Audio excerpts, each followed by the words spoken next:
Hello everyone.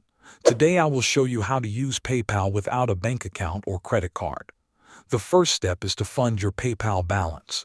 You can receive payments from friends or customers directly into your account.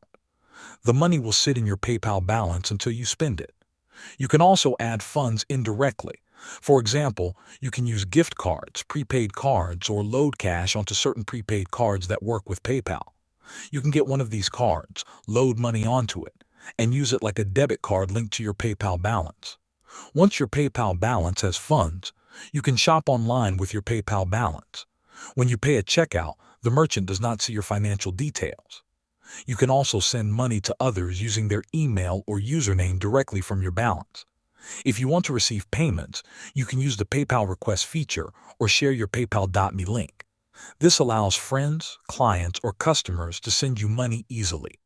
Keep in mind that some features are limited without a bank account or credit card. Large transfers, withdrawals to a bank, or certain merchant payments may need verification. However, for basic use, your PayPal balance is enough to pay online, send money, and receive funds. Thanks for watching.